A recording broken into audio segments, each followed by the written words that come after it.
Hi friends, this is Laura with Potpourri of Life. I hope that you are having a beautiful weekend. You look outside, you see all those colors. It is fall and the temperatures are like in the mid 70s. Can you believe it?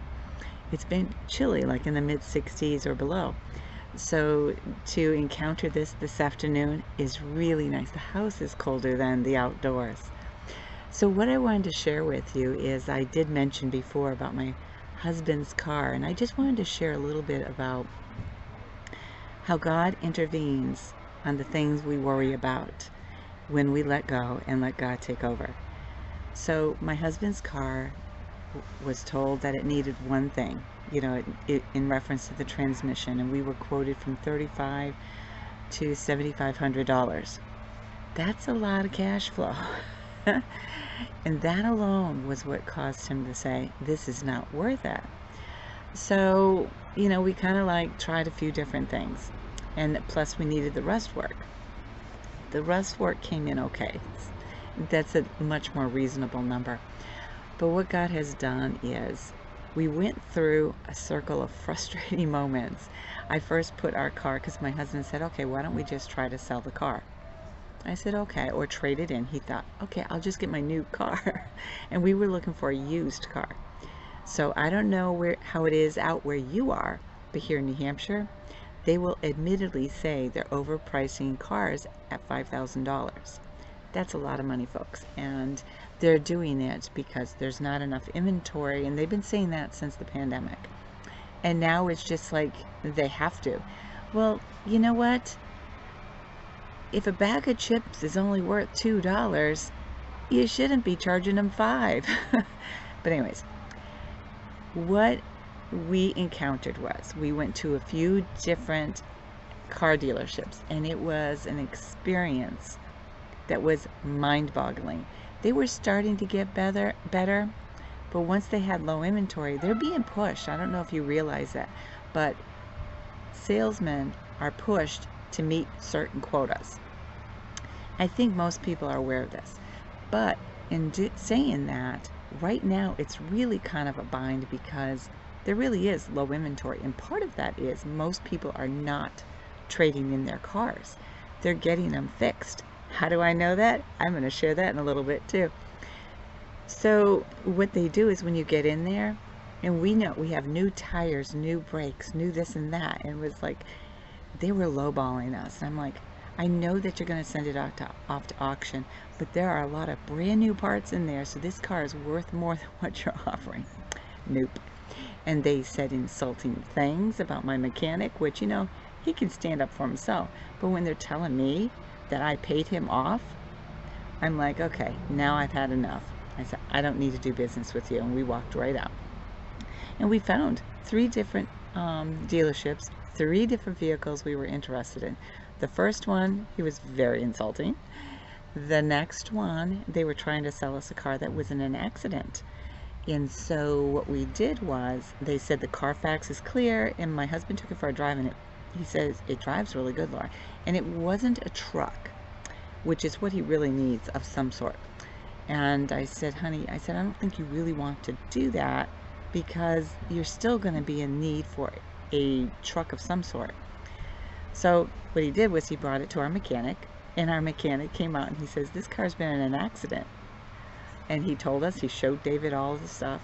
And so we went back to the dealer. David came and picked me up because he was just going to leave it with them. I said, no, they need to know why we're not purchasing. So they came and got me, or he came and got me, and they were excited to see me because the deal was I would come back if David was interested. They were sorely disappointed because they got very formal. They said, oh, hi, it's great to see you. It's nice to meet you. I said, it's nice to meet you. But I said, don't get too excited. I said, we're not here for the deal. And she goes, what do you mean? I said, the car you're trying to sell us has been in an accident. And they said, no, but the Carfax. I said, you are a dealership. You have a maintenance department. You have a mechanic on hand. What did they do? Well, the Carfax says. I said, stop using the Carfax as your go-to in trying to sell a car, because this car is not good. It's been in an accident and nobody is being transparent. Yet our mechanic told them. So we gave them the information of what our mechanic said. And she got the manager over and he goes, well, the Carfax. I said, would you guys stop it? I said, the Carfax, you cannot go by. It's a nice guide, but you have a responsibility to check that car out, to make sure that somebody didn't come along, have an accident, and never report it to their insurance.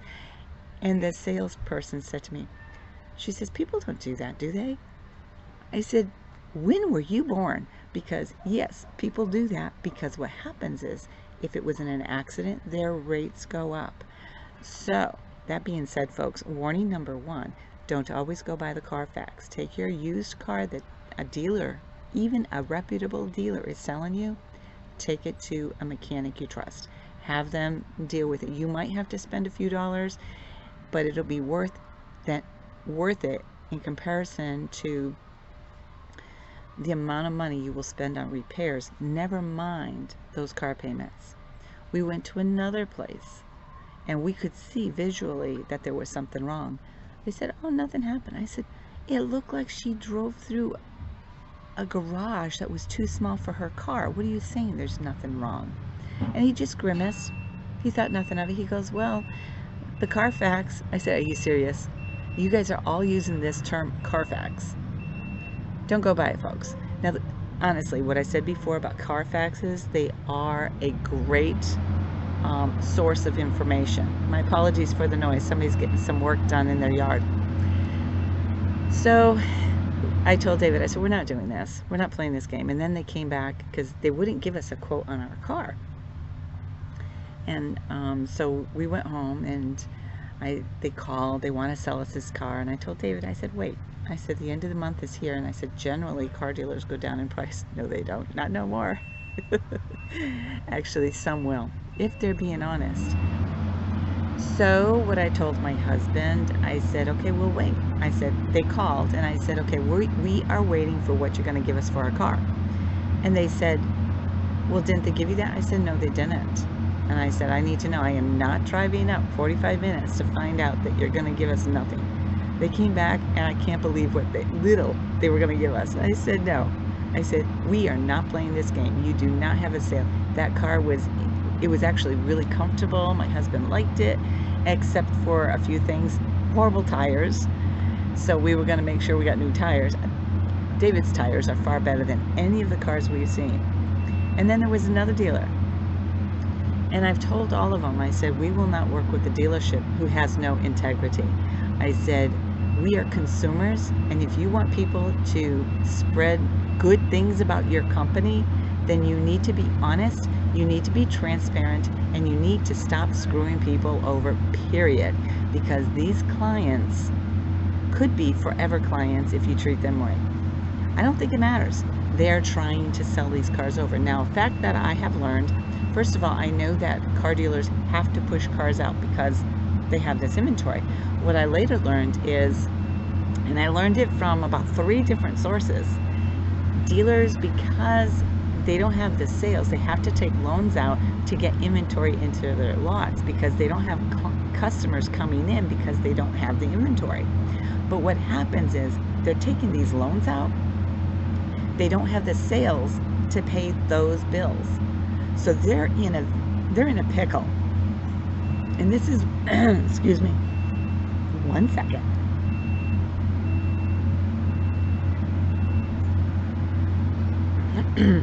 And this is why I highly recommend, when you're in business, don't go into debt with what you cannot afford to pay back. Even in personal finance, do not go into debt for something you can't afford. If that's just a, I wish I had type of investment, take time to think about it. There's nothing wrong with having a few niceties in this world. There really isn't. But if you can't put food on your table or you can't pay your bills, then you really need to stop and think, okay. But in that case, they're trying to shove off to the consumer their issues. So there is something really bad going on in that aspect of our world right now. So I told my husband, I said, no, we are not going to get a new car. We will try to sell your car and then we'll take the money, put it in the bank until these car prices come down. And I promise you, they will come down because if they're not going to sell them, what are they going to do with them? So we put the car on Marketplace under my name. Well, and I thought, oh, this is not good because I was getting weird people answering. And so I said to David, I said, I can't do this. I said, maybe it's because it's a female picture and they just are trying to do something over me. So, and they were willing to pay the price, cash on the barrel, all that kind of stuff. And so I just said, David, this makes me uncomfortable. I said, can we put it in under your ID? And he goes, sure, we'll do that. Well, he got lambasted by more people. Nobody we knew, nobody in our local area. And every time we posted it, we said, we will not answer if you ask, is this still available? Because that's just a button that they push. We want somebody to actually have a conversation and say, hey, I'm in the area. I live down here in Concord. I need a car. And we were very specific with what was wrong, what we were told was wrong with the car. Oh, and I haven't finished that story. But anyways, so nobody really wanted to follow up on that, but they were willing to give us the money. And some of these people were overseas, down south, out west. It's like, how are you going to get here? One person was willing to come out, be here late at night at 8 o'clock when it's dark. I said, that's not happening. So David got tired of that. So I said, okay, we got to try one more time because the car does have some value. So we put it back on under my name, and I just kept saying no, no, no. And finally, after a week, I said, David, we're going to have to go with what God says. I said, so let's go see what these mechanics are saying about what needs to be done. And this is the cool thing about God. God had us go through this horrible roller coaster ride, discovering what Marketplace is really like. It's the den of thieves. But in saying that, we started looking around. Our first quote for the transmission was, he says, well, it could be $3,500, but the worst case, based on what you're sharing with us, could be about $7,500. And the rust work, you know, we're pretty settled on where we're going to go for the rust work, so that's fine. So our mechanic finally, you know, once he got back, I think he was away for a few days, he got back and he said, Laura, that's way too much. Don't go to that place. And he wanted us to go to a place over about 45 minutes away from where we live. Not a problem. But my husband said, Laura, this is so bad. He says, I can't drive it over there. So I started looking around, people close by for transmission work. We brought it down the street, which is like 3 blocks from us. We talked to this gentleman.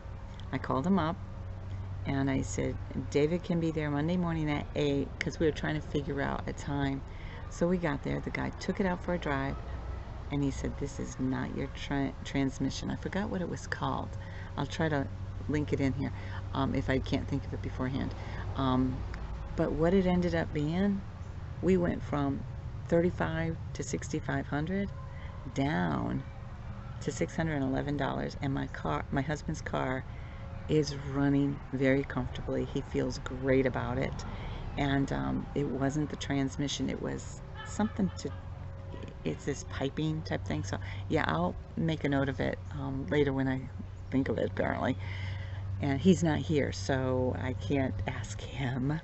But what I'm saying is, be very, very careful on where you go to shop for your vehicles. But not only that, shop wisely with everything you are purchasing right now. Our economy is not in a place where most of us are comfortable with. And the last thing I'm going to do is give away my money to somebody who just wants to take it. And with no ill feelings or anything, we need to have reliable people. And that's the way I know my mechanic is like that. He thought it was the transmission based on his knowledge of what was going on. But the thing got worse and worse, and so it was really nice to go to another mechanic and find out that, no, that's not the problem. It is this. I wish I could remember what the term. I'm not a mechanic person, okay? My qualities are, I can drive pretty good. So be really careful, most especially if you are trying to trade your vehicle into a dealership. They will lowball you where it's uncomfortable, but yet they will take a car, and I don't know how much they pay for these cars when they come in, but they are pricing them at ridiculous amounts. We called one dealer, which was about an hour away from us. David found a vehicle that he was interested in, and it was, I think, a year or two older than mine. And he said, this is what I want. So I called him up and I said, hey, I have a question for you.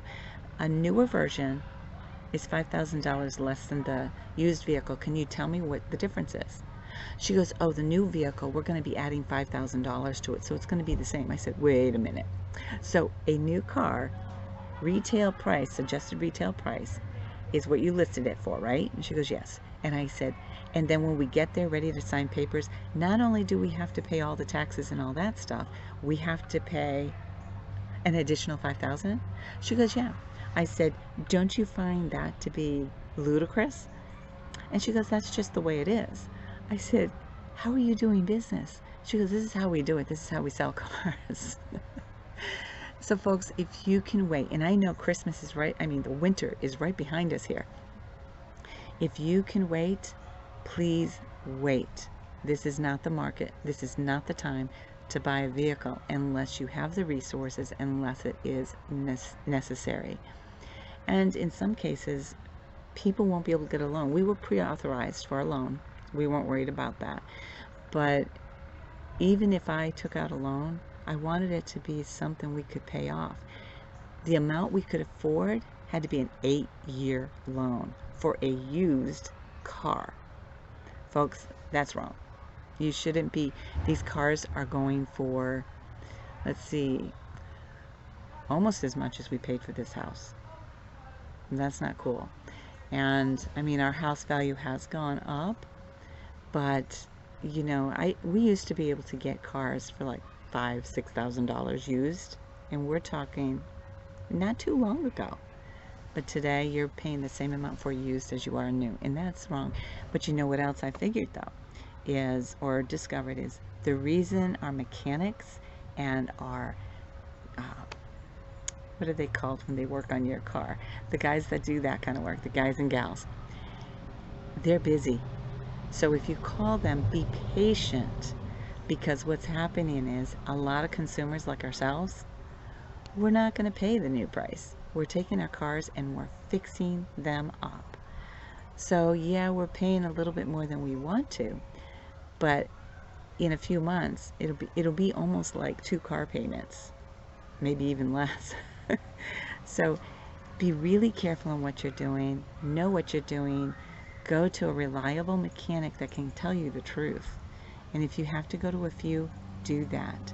So I'm just sharing this because I didn't like what was going on. It was very annoying, and I knew my husband needed a car because one of his comments was, well, in the spring we'll get something different, we'll trade. I said, honey, you're not going to get that back. We'll owe more because the value of the car goes down the moment you drive it off the lot, and then you find out all these repairs. I said, we can't do that. We have to wait. So you take my car, and we will deal with getting a car in the new year when the cars will come down in price. I'm pretty confident they are.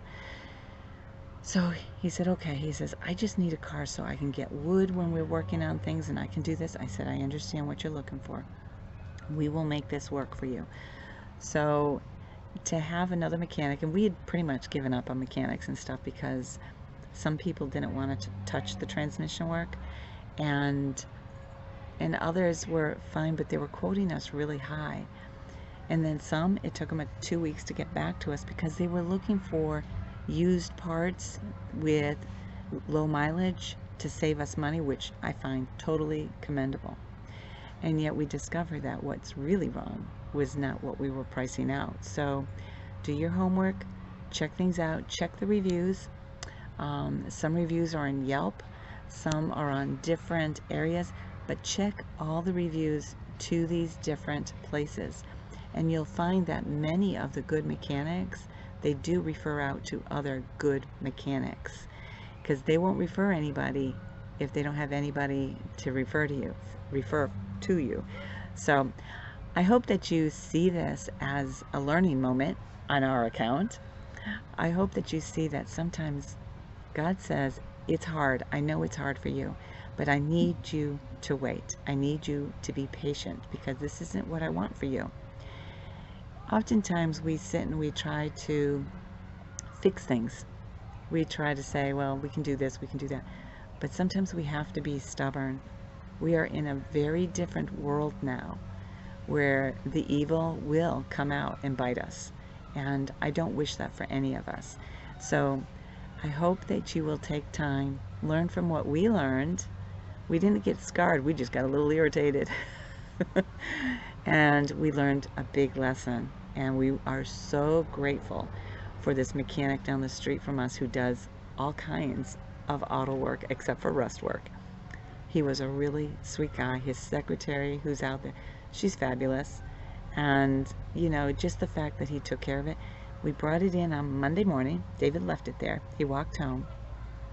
And I had a rough night, so I was sleeping. He got home at 9. I said, honey, I think you missed your appointment. He goes, nope, I've already been there and back. And so he said, this is what it's going to cost. What are your thoughts? I said, do it. I said, we can't wait forever. So he has his wheels back. We have time to get the rust work done. And seriously, folks, trust God. God loves you. He loves us. And he is here. He is the miracle. And many Americans have forgotten that. We live in a culture that doesn't believe in God, doesn't believe that God designed them right, or that God didn't have their best interests in mind when he created them. There are times that I get disappointed that I don't get my way. Like, it'd be really nice if I didn't have Lyme symptoms or different things that are going on. And David and I are dealing with some really tough challenges right now. Not on a relationship level, but different dynamics in our lives that we have to be humble about, and God will take care of us. So, but he took care of our car. My husband can comfortably drive to work, and I feel better too. And I honestly, I don't care that he takes my car, and I've already told him, I said, you can still take my car. Mine gets good gas mileage. I said, and then, but at least I now have a vehicle. So if I need to go to the apple farm or do something local, I can go and do that without feeling like a prisoner in my own home. So folks, I hope that you get out and enjoy this glorious day. Seriously, it's in the 70s today, and I am so excited because it's just so beautiful. So, and we have some sad stuff happening in our family right now. I won't go into it here, but you know, I'm trying to see the positive in how God is working in our lives right now, and this is one area. So guys, hang on to the good, pray about the stuff that's challenging, and know that he adores you. So have a great day, and may God bless you.